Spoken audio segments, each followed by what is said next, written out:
Singkat cerita, beberapa orang pun telah maju hingga akhirnya Xiaoyan tanpa sadar mengerutkan keningnya. Dari penglihatan Xiaoyan, orang yang terakhir naik memiliki kekuatan di sekitaran bintang 7 dohuan atau lebih. Namun orang ini masih dipaksa mundur oleh gelombang solik saat ia masih berada di sekitar 100 meter dari puncak bulum. Xiaoyan hanya menggelengkan kepala menyadari bahwa gelombang sonik tersebut benar-benar sungguh merepotkan. Bersamaan dengan pemikiran Xiaoyan tersebut, tiba-tiba Nona Feng keluar dari kerumunan dan berjalan menuju ke arah Jinxi. Ia segera berkata bahwa ia bernama Feng Qing dari wilayah Pavilion menyapa tetua Jinxi. Ia lanjut berkata bahwa gurunya telah mengirimkan salam untuk tetua Jinxi sebelum ia pergi.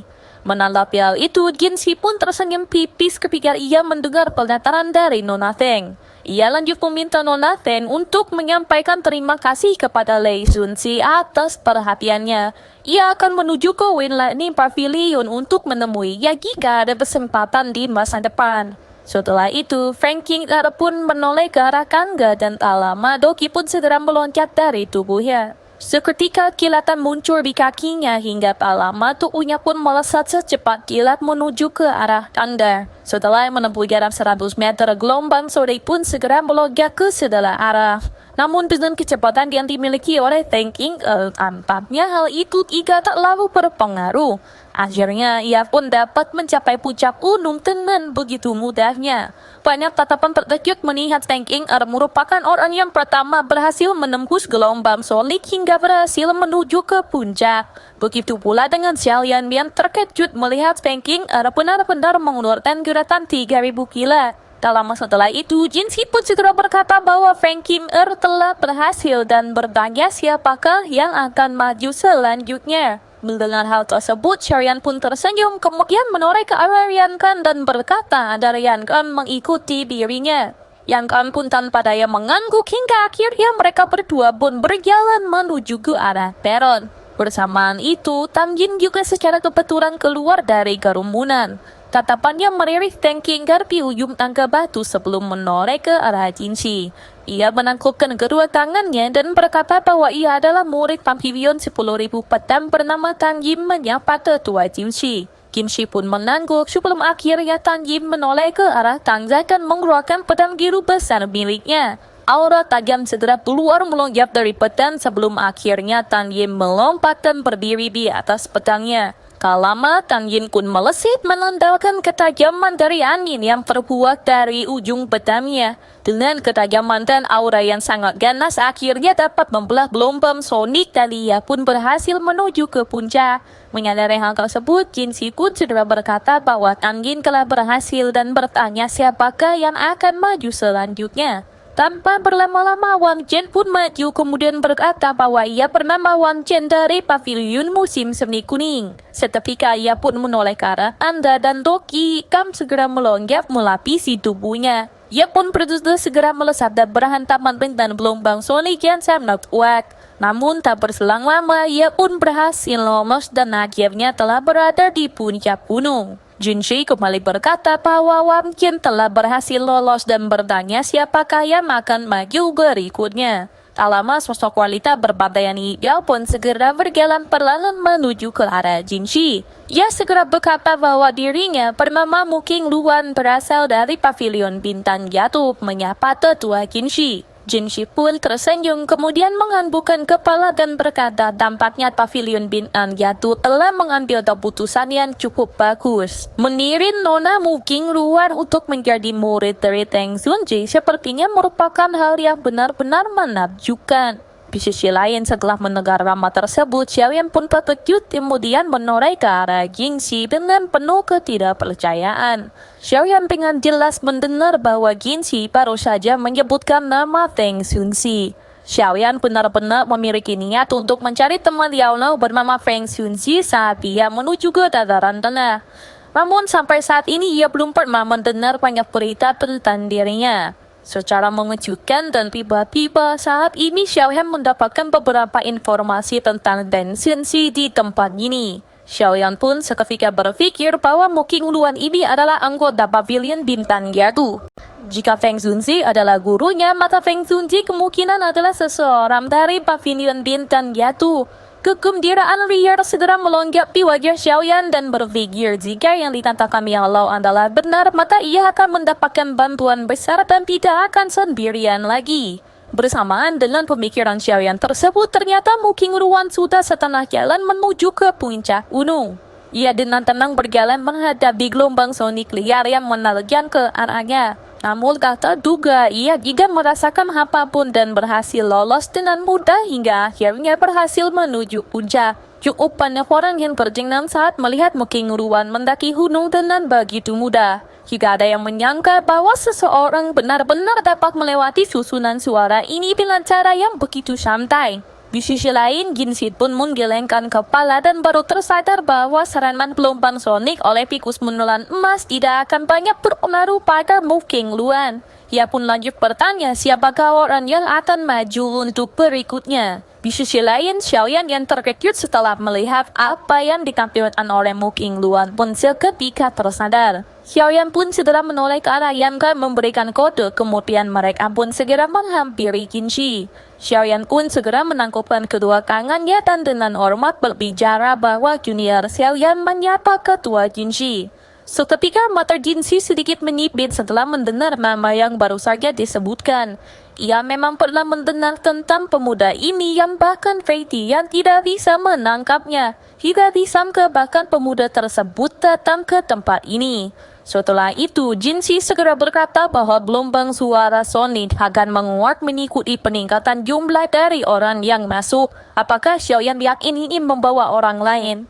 Mendengar hal tersebut, Yan Ran pun segera berkata kepada Xiaoyan mengapa ia tidak naik sendiri. Jika Xiaoyan tetap membawa Yan Ran untuk berjalan bersama, maka hal itu akan menjadi beban untuk dirinya. Xiaoyan pun segera berkata agar Yan Ran ikut saja dengan perkataan Xiaoyan.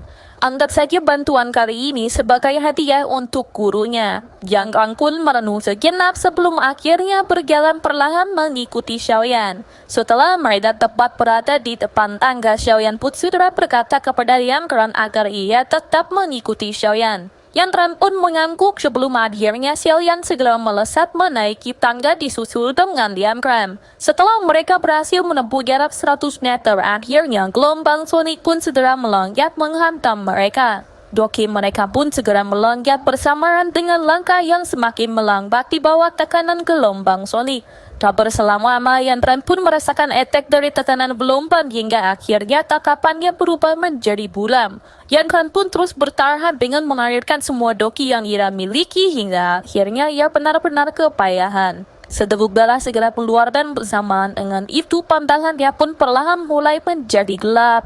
Tubuh Yan Ran yang sudah semakin melemah pun tanpa daya terpental oleh hempasan gelombang sonik yang ada di sana. Banyak tatapan marah dari orang-orang yang berada di bawah karena Xiaoyan benar-benar berani mengambil resiko seperti itu. Namun tak lama mereka pun dikejutkan dengan suara gemuruh dan sosok Xiaoyan yang tiba-tiba menghilang. Sosok Xiaoyan telah berada di belakang Yan Kan dan tangannya dengan lembut menggenggam pinggang Yan Ran. Di sisi lain, keempat orang yang telah mencapai puncak gunung juga tak lepas dari rasa terkejut. Mereka jelas menyadari bahwa teknik yang baru saja ditampilkan oleh Xiaoyan adalah teknik gerakan 3000 kila. Di sisi lain, Xiaoyan segera memerintahkan Yan Kan untuk menggunakan doki yang tersisa menutup telinganya. Tak lama setelah itu, Xiaoyan pun menatap ke atas dan wajahnya seketika memerah. Xiaoyan pun menarik napas dalam hingga akhirnya ia membuka mulutnya dan raungan segera keluar bersamaan dengan gelombang yang sangat dahsyat. Ekspresi Jinxi seketika berubah setelah melihat teknik raungan yang dikeluarkan oleh Xiaoyan. Gelombang sonik semacam itu tidak terlalu menakutkan namun memiliki raungan aura nada yang tersembunyi di baliknya. Raungan naga semacam ini adalah sesuatu yang tidak bisa ditiru oleh keterampilan doa tingkat biasa. Hanya beberapa binatang unik yang benar-benar memiliki garis keturunan naga yang dapat memancarkannya. Namun kali ini Xiaoyan adalah seorang manusia dan bagaimana mungkin ia dapat menguasainya. Di atas tanda gelombang sonik besar menyapu di depan banyak tatapan orang yang terkejut. Gelombang tersebut bertabrakan keras dengan gelombang sonik dari gelombang yang ditimbulkan oleh tikus. Setelah itu terjadi pengirangan setiap sepenuhnya dan yang menghilang adalah gelombang sonik pasang dari si tikus. Adegan tersebut pun menyebabkan orang-orang di peron dan puncak gunung langsung tercengang. Mereka bertanya-tanya bagaimana mungkin Xiaoyan mampu mengelakkan gelombang tersebut dengan kekuatannya sendiri. Setelah itu, Xiaoyan pun bergegas ke puncak gunung tanpa halangan sedikit pun. Setelah sampai, barulah kemudian ia dengan lembut menurunkan tukurian dari pelukannya. Sementara itu, di sisi lain, Jinxi menggelengkan kepalanya kemudian tertawa setelah melihat tikus menelan emas benar-benar kelelahan. Saat ini, setelah ia melakukan hal tersebut, kekuatan susunan suara pasang tikus pasti akan sangat berkurang.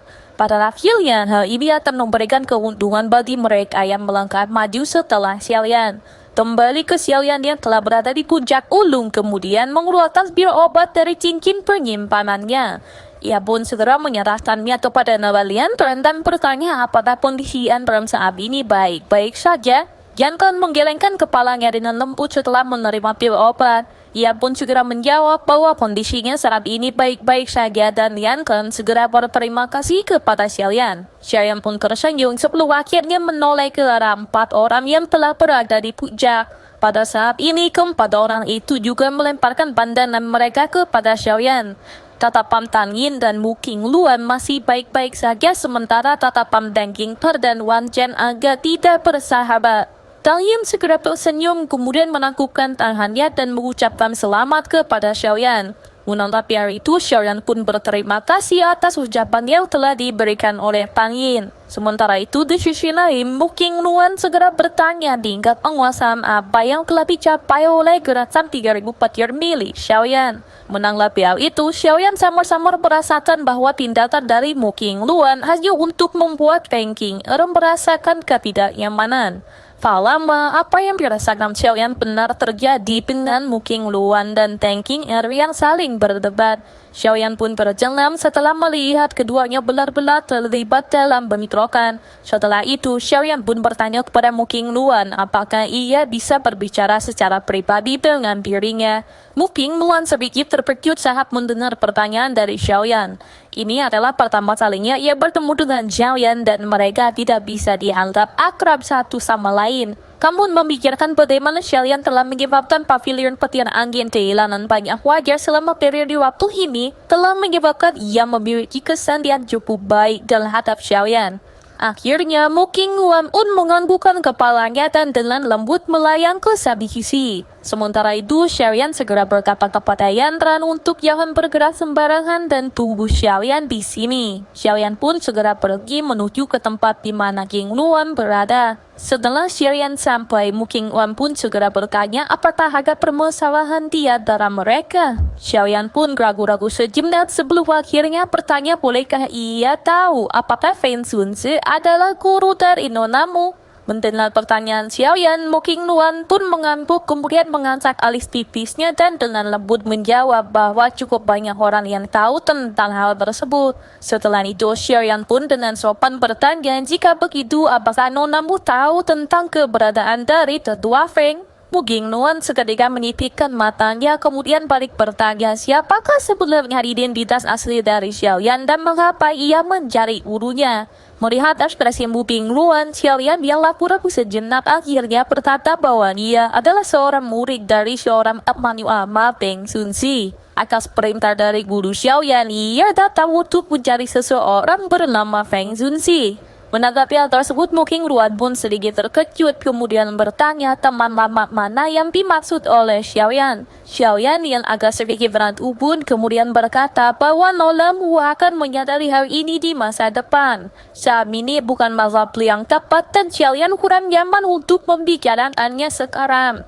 Menanggapi perkataan Xiaoyan, Mu Qingluan pun merenung dan berpikir bahwa Feng Zunzi memang memiliki lingkaran sosial yang begitu luas. Namun alasan yang dibentuk oleh Xiaoyan ini tidaklah cukup. Terlebih dengan kekuatan Feng Zunzi, kemungkinan besar Xiaoyan tidak akan bisa mencapai apapun bahkan jika ia memiliki niat buruk di dalam hatinya. Muking Luan segera melambai dalam tamannya dan berkata bahwa buru suka berpergian. Sulit untuk bertemu dengannya jika di hari biasa. Namun jika Xiaoyan benar-benar ingin mencarinya, maka Xiaoyan dapat pergi ke Wind Lightning Easter Pavilion 3 bulan dari sekarang. Xiaoyan terkejut saat mendengar kata-kata dari Muking Luan. Wajahnya segera ditutupi dengan senyum pahit mengingat hubungannya dengan Wind Lightning Pavilion telah berubah menjadi kacau. Bagaimana Xiaoyan bisa menuju ke markas mereka? Hanya satu bagian saja sudah berhasil mengejarnya sampai sedemikian rupa. Terlebih, Wind Lightning Easter Pavilion adalah tempat markas besar mereka berada. Pasti akan ada banyak ahli di sana dan kemungkinan dia tidak akan bisa kembali setelah menuju ke sana. Dalam setelah itu, Muking Luan lanjut menjelaskan bahwa lokasi pertemuan besar 4 pavilion 3 bulan dari sekarang akan diadakan di Pavilion Petir Angin. Menjadi salah satu pihak yang berpartisipasi di dalamnya, maka Pavilion Bintang itu secara alami akan hadir. Pada saat itu pula lah Guru juga akan menuju ke sana. Jika Xiaoyan benar-benar ingin bertemu dengannya, maka Xiaoyan dapat melakukannya pada saat itu. Informasi ini bukanlah sesuatu yang sengaja dibuat oleh Muking Luan untuk menjebak Xiaoyan. Muking Luan pun menutup mulutnya kemudian tertawa saat melihat senyum pahit yang berada di wajah Xiaoyan. Xiaoyan pun berpikir keras setelah ia tersenyum pahit dan mendapat informasi dari Muking Luan. Lama setelah itu, Xiaoyan pun menambuk kemudian berterima kasih karena ia telah mendapatkan informasi dari Nona Mu. Menanggapi perkataan Xiaoyan, Muking Luan pun segera bertanya apakah Xiaoyan benar-benar akan menuju ke sana. Dia tidak lagi akan hadir di pertemuan besar 4 pavilion. Bahkan 2 kepala pavilion lainnya juga akan hadir. Selain itu, ada juga kepala pavilion Timur Lei Zunzi di sana. Xiaoyan hanya akan mencari kematian jika ia benar-benar berniat untuk pergi ke sana. Menanggapi hal itu, Xiaoyan pun menghela napas kemudian tertawa kecil dan berkata bahwa ia tahu batasannya. Tak lama setelah itu, Muking Luan pun menggelengkan kepalanya kemudian berkata jika Xiaoyan benar-benar ingin pergi, maka Xiaoyan tidak bisa menyalahkan Muking Luan. Namun jika apa yang dikatakan Xiaoyan adalah benar bahwa Xiaoyan adalah murid dari teman mama gurunya, mungkin gurunya akan menolong meminta Wind Lightning Pavilion untuk melepaskan Xiaoyan. Mendengar hal itu, Xiaoyan pun berseri-seri kemudian mengangguk dan sekali lagi berterima kasih kepada Muking Luan. Setelah itu, Muking Luan pun lanjut berkata agar mereka segera pergi karena waktu yang diberikan sudah hampir habis. Akhirnya, mereka pun kembali berkumpul dengan orang-orang yang berhasil menuju ke puncak gunung. Singkat cerita, waktu 1 jam yang diberikan oleh Jinxi pun telah habis menghasilkan 9 orang yang berhasil menuju ke puncak. Dalam masa sosok Jinxi pun segera muncul di hadapan mereka dan Xiaoyan pun segera memberi hormat. Menanggapi hal itu, Jinxi pun mengantuk kemudian berkata agar mereka mengikuti dirinya. Tanpa basa-basi, mereka pun segera mengikuti kemana arah Jinxi pergi. Tak lama mereka pun sampai di satu tempat, kemudian Jinxi berkata bahwa itu adalah kolam darah mata surga. Namun saat ini bukan saatnya gelombang energi mencapai puncaknya. Saat gelombang mencapai puncaknya, seluruh energi pegunungan akan berkumpul di hulu berapi ini. Pada saat itulah kolam darah juga akan meluap dan pada saat itulah mereka harus masuk. Setelah itu, Jinxi lanjut menjelaskan mereka semua harus ingat bahwa bagian dalam Heaven Mountain Black Pool mengandung racun api yang sangat padat. Oleh karena itu, mereka tidak bisa tinggal di dalamnya terlalu lama. Mereka semua harus segera keluar setelah paling lama 3 hari. Jika tidak, maka racun api akan merasuki tubuh mereka dan kemungkinan akan sulit untuk dikeluarkan bahkan jika guru mereka melakukannya secara pribadi. Racun api telah terakumulasi selama bertahun-tahun yang tak terhitung jumlahnya. Begitu memasuki tubuh mereka, hal itu akan menjadi seperti pelatung di dalam tulang seseorang. Ekspresi cukup banyak orang seketika berubah sedikit setelah mendengar kata-kata tersebut. Tidak terduga bahwa ada bahaya seperti itu di dalam kolam darah gunung surga ini. Kata Pam Xiaoyan Kun segera menyapu Jinxi dan hatinya tiba-tiba mengerti sesuatu. Kedatangan Xiaoyan merasa bahwa Jinxi telah mengumpulkan banyak Siberia dalam tubuhnya. Dari kelihatannya lupa itu pasti berhubungan dengan racun api yang telah ia sebutkan. Setelah itu, Jinxi lanjut berkata bahwa ada 9 orang dari mereka yang berhasil lolos. Dengan kata lain, salah satu dari mereka tidak akan bisa memasuki kolam darah gunung surga. Mereka harus memutuskan siapakah yang tidak bisa masuk ke dalam kolam gunung surga. Suasana pun seketika menjadi serius setelah perkataan ini terdengar. Sementara itu, Jinxi tidak peduli dengan reaksi yang mereka tampilkan. Ia memutuskan untuk berbalik hingga tiba-tiba saat dia terhenti dan matanya beralih ke Xiaoyan. Kemudian ia berkata dan Xiaoyan mengikutinya. Semua orang yang hadir termasuk Xiaoyan sendiri merasa terkejut saat mendengar perkataan tersebut. Segera mereka pun melemparkan beberapa baba panggil tidak biasa kepada Xiaoyan. Xiaoyan yang kebingungan pun dan berdaya segera mengikuti Jinxi yang berjalan ke arah pavilion yang berada di puncak gunung. Tak lama Xiaoyan pun sampai dan sedikit terkejut setelah melihat pria tua berjubah abu-abu yang ia temui sebelumnya. Jinxi tersenyum ke arah Xiaoyan kemudian bertanya apakah Xiaoyan mengetahui mengapa ia memanggil dirinya. Mendengar hal itu, Xiaoyan pun terdiam sebelum akhirnya bertanya apakah hal itu karena cedera tak serius yang diderita oleh tetua Jinxi. Jingu di sisi lain segera tertawa terbahak-bahak dan berkata bahwa ia sudah mengatakan Xiaoyan ini bukan alkemis yang biasa. Menanggapi hal itu, Jinxi segera menatap tajam ke arah Xiaoyan kemudian berkata apakah Xiaoyan yakin bahwa Jinxi mengalami luka yang serius di dalam tubuhnya. Saat ini Jinxi masih merasa ragu akan kemampuan dari Xiaoyan. Hal itu dikarenakan beberapa alkemis tingkat 6 yang telah mereka undang kesulitan untuk merasakan apa yang dialami oleh Jinxi. Ia pun bertanya-tanya mungkinkah pemuda di hadapannya ini yang berusia kurang lebih 20 tahun dan berada di tingkat yang lebih tinggi dari level 6. Menanggapi pertanyaan Jinxi, Xiaoyan pun segera berkata bahwa ia dapat melihat sedikit permasalahan yang ada di dalam tubuh Jinxi. Setelah itu, Jinxi pun segera bertanya apakah Xiaoyan yakin bahwa ia dapat mengobatinya. Xiaoyan pun terdiam sejenak sebelum akhirnya bertanya bolehkah ia melihat lebih lanjut permasalahan yang ada di dalam tubuh Jinxi. Xiaoyan pun segera berjalan kemudian duduk di atas meja batu.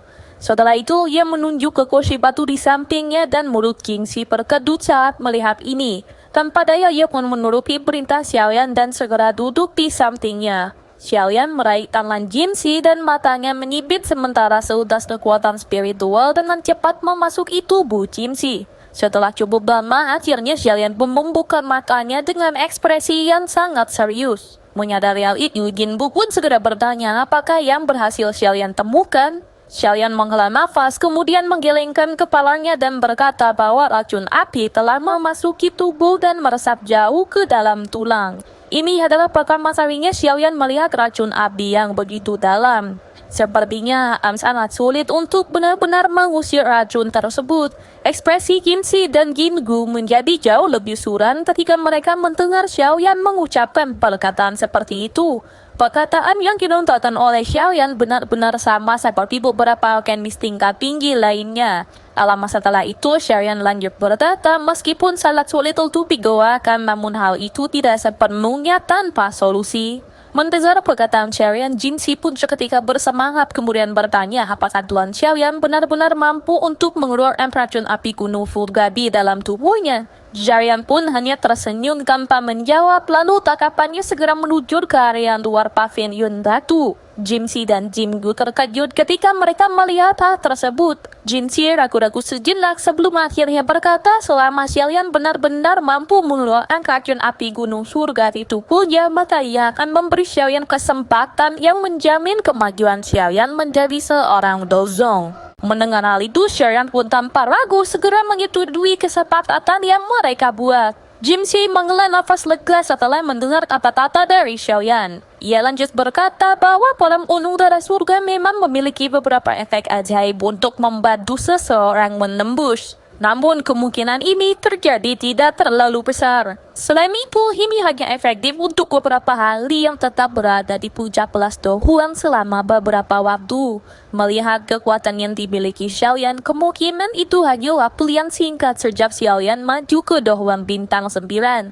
Oleh karena itu, bahkan jika Xiaoyan memasuki kolam darah gunung surga, masalah sangat sulit bagi Xiaoyan untuk melakukan terobosan ke kelas Tuzo. Xiaoyan mengangguk karena ia juga merasakan keraguan di dalam hatinya. Xiaoyan benar-benar menghargai kolam darah gunung surga ini. Jika tidak, ia tidak akan mengambil resiko ditangkap oleh Relay Min Pavilion untuk pergi ke tempat ini. Setelah itu, Xiaoyan pun segera bertanya metode apa yang ada di dalam pikiran ketua Jinxi.